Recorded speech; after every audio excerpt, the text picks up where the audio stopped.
So, sumunod si Abraham at naging dakila siya dahil doon. No? So, yung doon sa Tulda, isang araw, sabi ni Abraham, lumabas ka. Tingnan mo ang mabuhangin sa dalampasigan, hindi mo mabilang.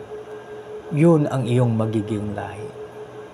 Tapos isang gabi, Abraham, lumabas ka sa Tulda mo. At tingnan mo ang mabituin sa langit, hindi mo, yan ang iyong lahi. So itong mga buhangin, according to ang sabi po ng mga Bible scholars, ito po yung natutukoy sa mga Israelites, sa mga pinili niya. No? Tapos tayo naman ng mga parang adopted tayo. No? Ang mahalaga lang na ating acknowledge na si Lord ay pinanganak ni Virgin Mary. Siya ay lumaki at siya ay nangaral, siya ay pinako sa krus, siya ay namatay at muling nabuhay at siya ay babalik sa wakas ng panahon. So yun po mga kaibigan.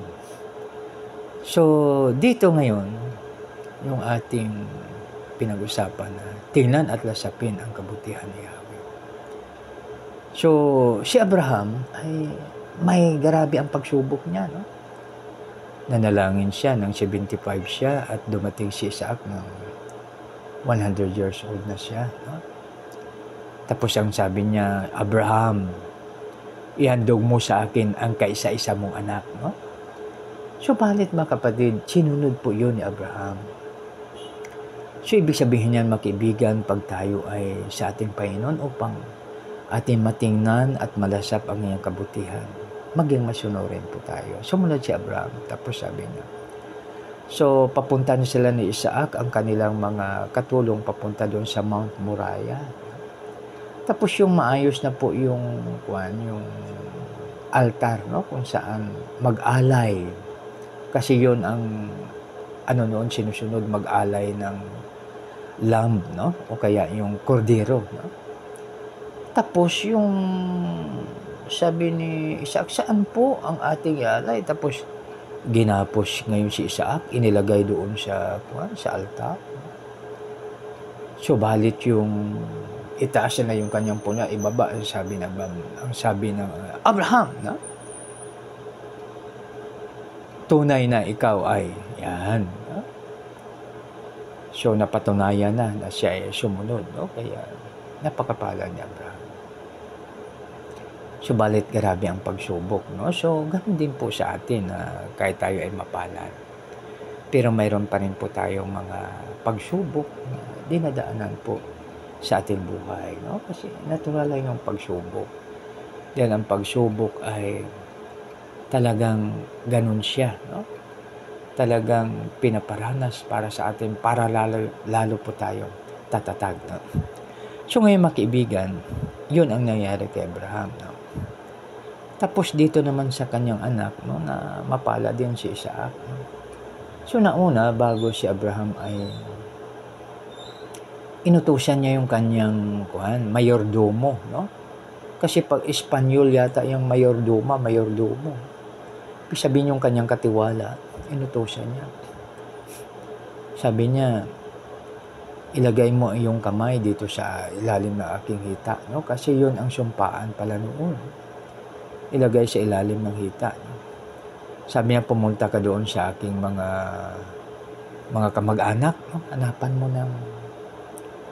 Hanapan mo ng asawa si Isaac. Tapos pinadalhan na ng marami. No? Tapos ang mapalad yung kanyang katiwala dahil siyempre nananalangin po siya. Kung sinong babae, no? Biro mo yan, parang doon siya sa malaking malawak na dagat na naghanap ng karayom. Subalit dahil sa guide ng ating Panginoon, dahil sa kabutihan ng ating Panginoon, natagpuan niya si Rebecca, no? Ang sabi niya, kung sino ang magpainom sa akin at ang aking mga hayop na dala, yun na po ang ibibigay. Humingi siya ng sign kay Lord. O yun ngayon, si Rebecca, pataas, no? Niya ngayon. Sabi niya, pwede bang makiinom, no? Kayo si Rebecca, ang galing ni Rebecca naman, no? Sabi niya, opo. O, pinainom yung katiwala ni Abraham, mga kanyang dala, no? Tapos pabalik-balik, of course, sa Rebecca, no? So, ibig sabihin sa Rebecca ay mayroong tinatawag na kind-hearted heart, no?